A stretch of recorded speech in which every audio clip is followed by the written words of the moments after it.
नमस्कार। चलिए आज चलते हैं उस महागाथा की शुरुआत में। एक ऐसी कहानी जिसने सदियों से पीढ़ियों को प्रेरित किया है।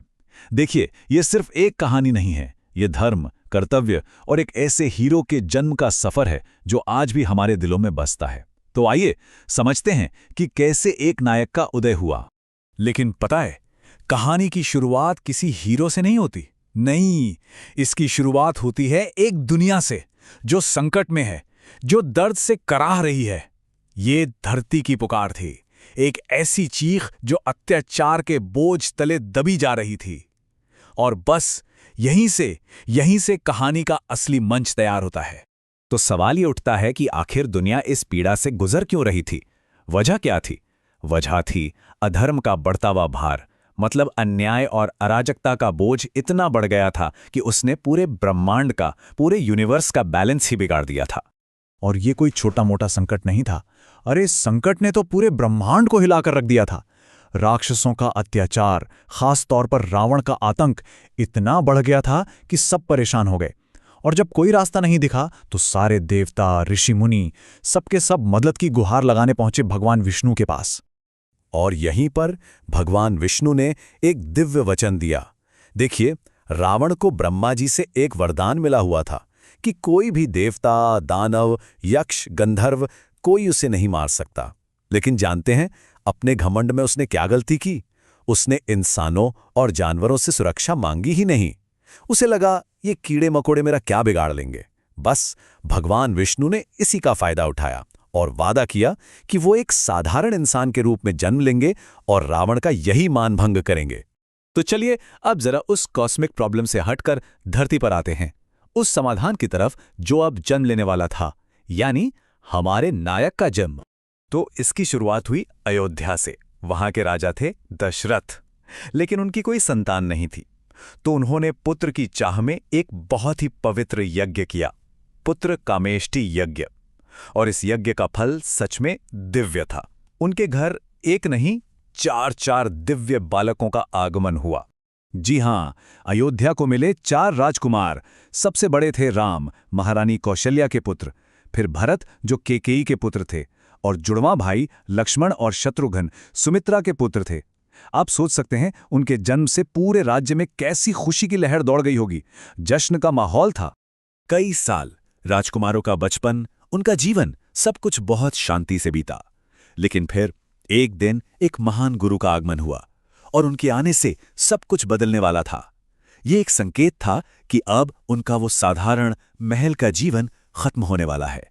ये गुरु थे महर्षि विश्वामित्र, और वो राजा दशरथ के पास एक बहुत ही, कह सकते हैं, असाधारण रिक्वेस्ट लेकर आए। उन्होंने मांगा कि युवा राजकुमार राम को उनके साथ भेज दिया जाए। क्यों?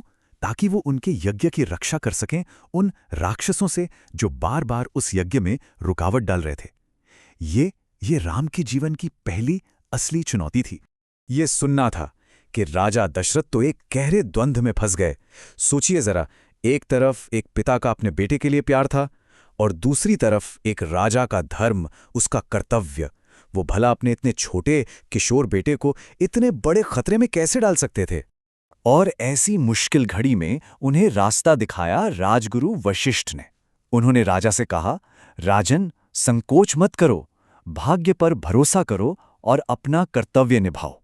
और बस यही वो पल था जब राम को अपनी किस्मत की तरफ, अपनी डेस्टिनी की तरफ पहला कदम बढ़ाना था। और बस इसी के साथ दोनों राजकुमारों ने अपने महल की सुरक्षित दीवारों को पीछे छोड़ दिया और कदम रखा एक ऐसी दुनिया में जो खतरों से भरी हुई थी। और उनकी पहली ही परीक्षा कोई मामूली नहीं थी। उनका सामना हुआ एक बहुत ही शक्तिशाली और भयानक राक्षसी से, ताड़का। कहते हैं उसमें 1000 हाथियों जितनी ताकत थी। सोचिए, एक किशोर राजकुमार के सामने इतनी बड़ी चुनौती। और नतीजा था धर्म की एक शानदार जीत। राम ने सिर्फ ताड़का का वध नहीं किया, उन्होंने अपनी वीरता साबित की और दिखाया कि धर्म की रक्षा के लिए वो किसी भी हद तक जा सकते हैं। अरे, कहानी यहीं खत्म नहीं हुई। इसके बाद तो राम और लक्ष्मण ने मारीच और सुबाहु जैसे बड़े बड़े राक्षसों को हराया और विश्वामित्र के यज्ञ को पूरा करवाया। उनकी इस वीरता से विश्वामित्र इतने खुश हुए कि उन्होंने राम को दिव्य अस्त्र शस्त्र दिए जो आगे चलकर बहुत काम आने वाले थे। और हाँ, इसी सफर में उन्होंने पत्थर बन चुकी अहिल्या को अपने एक स्पर्श से श्राप से भी मुक्त किया। ये एक और सबूत था उनके दिव्य होने का। तो अपना ये मिशन पूरा करके जब वो आगे बढ़े तो पहुंचे मिथिला। और मिथिला में उस वक्त एक बहुत ही भव्य आयोजन हो रहा था, राजकुमारी सीता का स्वयंवर। अब स्वयंवर क्या होता है? ये एक पुरानी प्रथा थी जिसमें एक राजकुमारी आए हुए सभी राजकुमारों और राजाओं में से अपने लिए पति चुनती थी, और ये चुनाव अक्सर एक बहुत ही मुश्किल शर्त या चुनौती को पूरा करने पर होता था। और मिथिला के राजा जनक की शर्त वो तो लगभग नामुमकिन थी। उन्होंने ऐलान किया कि जो भी वीर भगवान शिव के दिव्य धनुष, जिसका नाम पिनाक था, उसे उठाकर उस पर प्रत्यंचा चढ़ा देगा, यानी डोरी चढ़ा देगा, बस उसी से सीता का विवाह होगा। ये कोई मजाक नहीं था, कोई साधारण चुनौती बिल्कुल नहीं थी, क्योंकि ये कोई साधारण धनुष था ही नहीं। दूर दूर से आए बड़े बड़े राजा, महाशक्तिशाली योद्धा, अरे कोई उसे अपनी जगह से हिला तक नहीं पाया। उठाना तो बहुत दूर की बात थी। एक एक करके सबने कोशिश की और सबके सब फेल हो गए। इससे पता चल रहा था कि ये काम कितना ज्यादा मुश्किल है। देखते ही देखते पूरी सभा में एक निराशा सी छा गई, मायूसी का माहौल बन गया। खुद राजा जनक को चिंता होने लगी कि क्या उनकी ये प्रतिज्ञा कभी पूरी ही नहीं होगी? क्या उनकी बेटी सीता अविवाहित ही रह जाएंगी? और ठीक उसी निराशा के माहौल में सबकी नजरें टिक गईं अयोध्या से आए उन 2 सुकुमार राजकुमारों पर। तो सवाल यह है कि क्या एक नायक जिसने अभी अभी तो अपनी यात्रा शुरू की है, क्या वो काम कर पाएगा जो दुनिया के बड़े बड़े महारथ ही नहीं कर पाए? ये एक ऐसा सवाल है जो वाकई सोचने पर मजबूर कर देता है।